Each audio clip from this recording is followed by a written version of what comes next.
ఎవడో ఇద్దరు ఆడాలని అమ్మకాన్ని తీసుకొచ్చాడు మేడం. రమ్మను. అలాగే రండి రండి. గంగాదేవి గారు గుడ్ మార్నింగ్. మేడం కా సలాం కరో. అయితే వీళ్ళకి తెలుగు రాదా? ఎలాగొస్తుందండి? Father Punjabi, mother Marathi. వీళ్ళు పుట్టింది మక్కాలో, పెరిగింది మదీనాలో. వీళ్ళకి రెండే భాషలు వచ్చినండి, ఒకటి హిందీ, రెండోది సింధీ. వయసు కాస్త ఎక్కువగా ఉన్నట్టుంది. చేచా ఎంత మాట అనేశారండి. అబ్బే, ఈ పొట్టిదానికి 15, ఆ పొడుగుదానికి 16. 4 నెలల క్రితం దాకా చిన్నపిల్లలే, ఈ మధ్యనే పెద్ద మనుషులు అయ్యారు. మీ పేర్లేమిటి? తెలుగులో అడిగితే తెలదండి, హిందీలో అడగండి. హిందీ నాకు తెలీదే. ఒక్క ముక్క కూడా రాదండి. అయితేనే సరిగేస్తాను. కిస్మత్ కా అన్మోల్ గడి కా కాజల్ కా జిస్ దేశ్ మే గంగా బహతీ హై.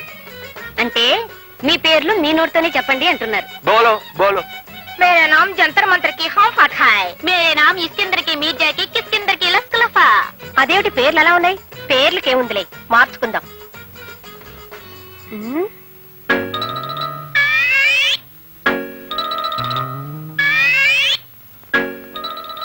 ఈ అమ్మాయి కాస్త పొడవుగా ఉన్నట్టుంది. పొడుగంటే చిన్నప్పుడు చెరుకు మొక్క నవల కింద మింగేసి ఇలాగ ఎదిగిపోయిందండి. అయినా ఇలాంటి గర్ల్స్ అంటేనే షిప్పుల్లో దిగే దొరలు బాగా లైకింగ్ చేస్తారండి.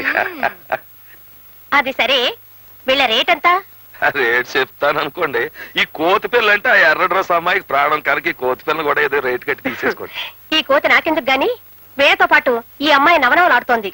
ఈ అమ్మాయి రేట్ ఎంత? అమ్మ చంపేసావు తల్లి, అది నా సొంత ఓన్ ఫ్యామిలీ, ఒక్కటే పెళ్ళం. కావాలంటే ఆల్ రేట్ లో 100-200 తగ్గిస్తాను, కానీ దీనికి రేటు కట్టే మనకి దండం పెడతాను. వాళ్ళ రేటు మనం మాట్లాడుకుందాం. ఎవరెక్కడ? Yes madam. ఆ కొత్త అమ్మాయిలు ఉన్న గదిలోకి వీళ్ళని తీసుకెళ్ళు. చలో చలో.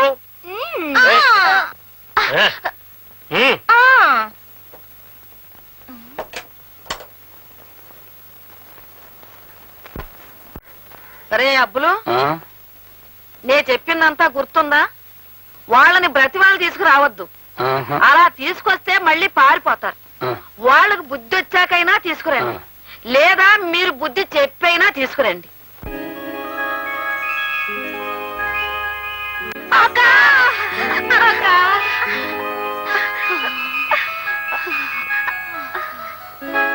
ఎవరు మీరు? మా మొగుళ్ళను వదిలేసి పట్నం వచ్చిన ఆడకూతురు అక్క. మీరు పట్నం ఎందుకు వచ్చారు? మోజక్క, పట్నం మీద మోజు. వచ్చిన తర్వాత చచ్చినంత పనైందక్క. ఎవరో చేసిన కూనీ కేసు మా మీద పడిందక్క. చివరికి సాలిగూట్లో ఈగల్లాగా ఈ సాలి కొంపలో చిక్కుకుపోయాం.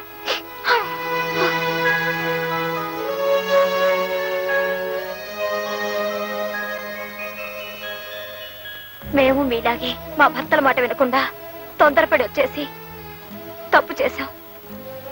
తప్పంతా నాదే. నేను తొందరపడ్డమే కాకుండా నాతో వచ్చే వరకు మా అక్క ప్రాణాలు తోడేశాను.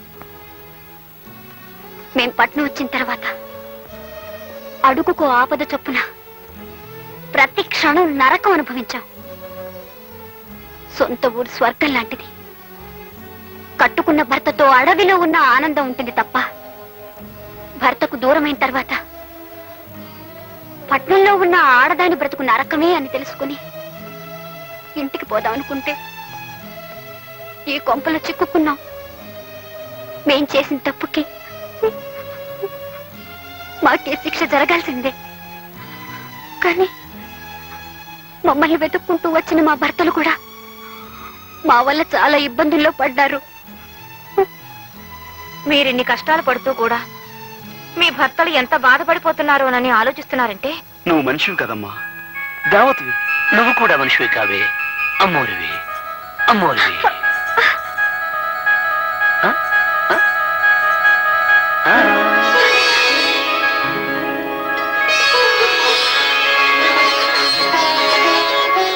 ఏమండి ఏమండి శ్రీదేవి శ్రీదేవి లలిత శ్రీదేవి ఏమైంది ఏమైంది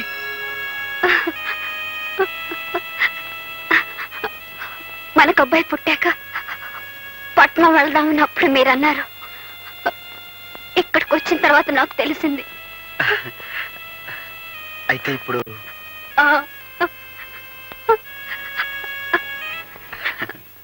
సీమంతపు వేడుకలో ముత్తైదుల దీవెనతో మక్కువ రెండింతలోను చూలాలికి పురిటి నొప్పులను గడచి కేరింతలు విన్న వేళ జన్మ తరించేననిపించును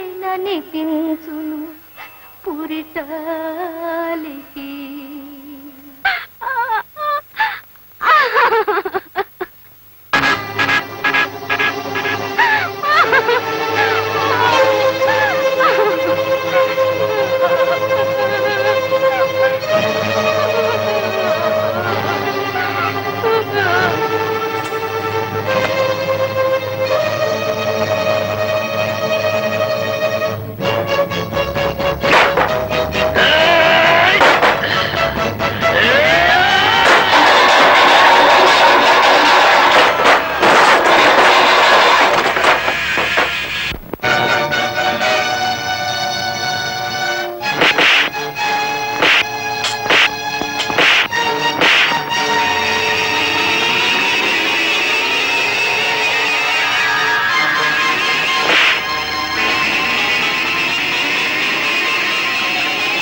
మీరు వెంటనే బయలుదేరండి.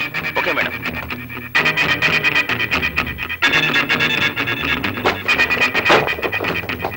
అమ్మ కబురు చేస్తే వచ్చిన కంపెనీ రౌడీలు అనుకుంటాను. పోనీ పీట వేస్తే వేద్దాం వేద్దాం రండి.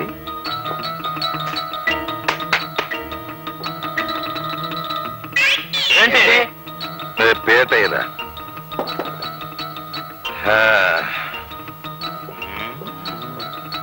రే మీరంతా అటు నిలబడండి రా.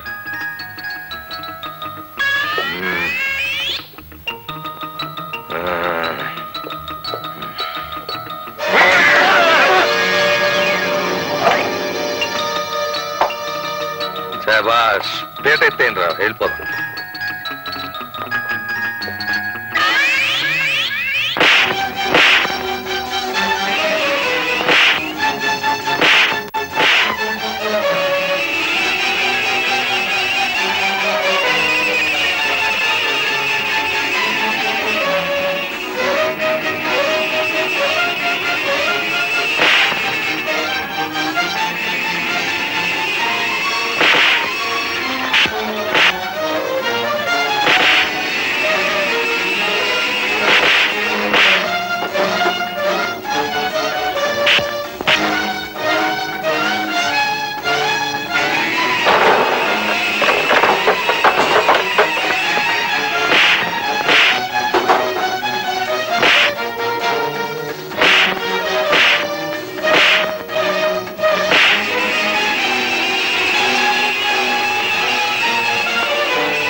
జరిగినట్టుందో పెద్ద పెట్టి పారిపోతుంది. కమాన్ సైకిల్స్ గోయింగ్స్, కమాన్.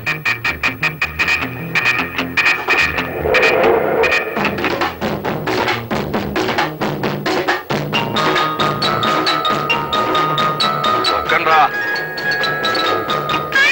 తొక్కండి. Left left.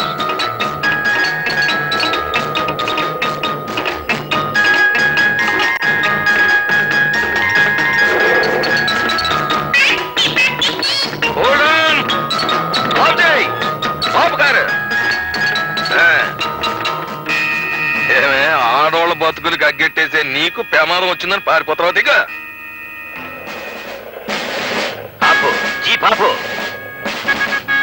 నమస్తే. ఏమిట్రా అవసరంలో ఈ అసహ్యకరమైన న్యూసెన్స్? మీరా మేడం? ఏమిటి క్షేమంగా ఉన్నారా? ఎరా ఇంత ఖరీదైన ఇండియన్ లేడీని నడి రోడ్డు మీద పెట్టి న్యూసెన్స్ చేస్తారా? అసలే దేశం క్లిష్ట పరిస్థితుల్లో ఉంటే తమరు ఎలాంటి ఆడవాళ్ళ క్షేమ సమాచారాలు అడిగి తెలుసుకున్నంతకాలం దేశం క్లిష్ట పరిస్థితుల్లోనూ పడిపోతే కృష్ణా నదిలోనూ పడిపోతే. చూడండి ఇన్స్పెక్టర్, వీళ్ళు నన్ను అన్యాయంగా. ఇదే సాదా సీదా ఆడ మనిషి కాదు ఇన్స్పెక్టర్ గారు. ఇది ఎంతో మంది ఆడవాళ్ళ జీవితాలని బుగ్గిపోలు చేసేసింది. కోపం వచ్చిన వాళ్ళు ఎంతో మందిని కూనీలు చేయించేసింది. నేను నమ్మను. ఆవిడ వగలో నాగలో చూసినాడు ఎవడో నమ్మళ్ళండి సార్. తమరు ఎతుకుతున్న మనుషుల్ని నేను పట్టి అప్పగింతాను. వాళ్ళు కూనీ కూరలు కారు వంద చేస్తాను. ఒకసారి తమ జీప్ ఎక్కించి మా ఇద్దరిని వాళ్ళ ఇంటికి తీసుకెళ్ళండి. ఆవిడ గారి హిస్టరీ మీకు బోధపడిపోద్ది. దాన్ని మరి జీప్ ఎక్కి చూడండి మేడం, ఒక మాలిష్ విప్లవకారుడు తనంతట తానుగా జీపులో వస్తానంటున్నాడు అంటే అతను చెప్పేదంటే కొంత నిజాయితీ ఉందని చెప్పి నేను ఫీల్ అవుతున్నాను. అతను చెప్పేది అబద్ధం అయితే అతను సెంట్రల్ జైలుకి, మీరింటికి. మీరు చెప్పేది అబద్ధం అయితే వెళ్ళ పదండి, ఇంటికి మాట్లాడుకుందాం. రండి, జీప్ ఎక్కండి. పదవే పద పద.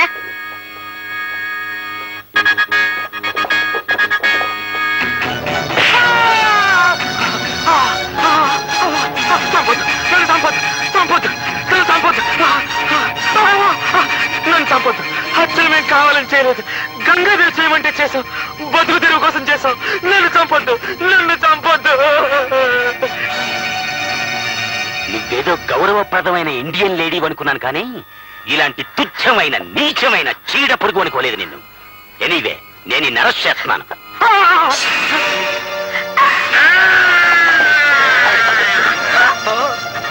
Damn it! నన్నే కొరుకుతావా? కానిస్టేబుల్, ఇమ్మీడియట్ గా దీన్ని వ్యాన్ ఎక్కించేయండి రా, ఎక్కించేయండి.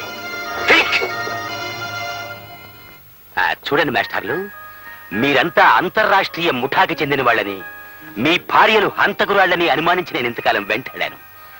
అసలు నిజం ఇప్పటికి తెలుసుకోగలిగాను నేను. ఎనీవే, నన్ను మన్నించండి. Best of luck both.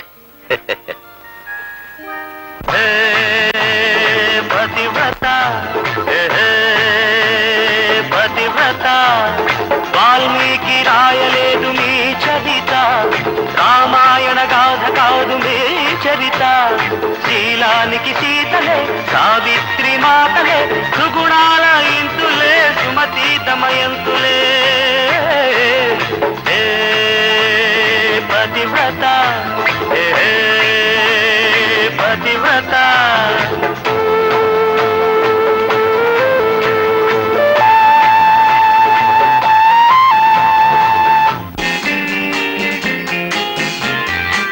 కార్లో స్టెప్ని పెట్టుకోలేదా? గాలి కొట్టించి మరీ పెట్టా. మరి 2 టైర్లకు పంచర్ పడింది. ఓహో, 2 టైర్స్. అసలు యాక్సిడెంట్ అయి ఉండాల్సింది. దరిద్రం వదిలిపోయేది. చివర్లో ఏంటి సౌండ్ వచ్చింది? ఓహో అదే, నేనే ఇంజన్ రాయితో కొట్టా. ఒకవేళ అన్ని తాళాలు ఎవరన్నా తీసేసినా కారు పని చేయకుండా ఉండాలని. మరి మీరేసుకెళ్ళాలంటే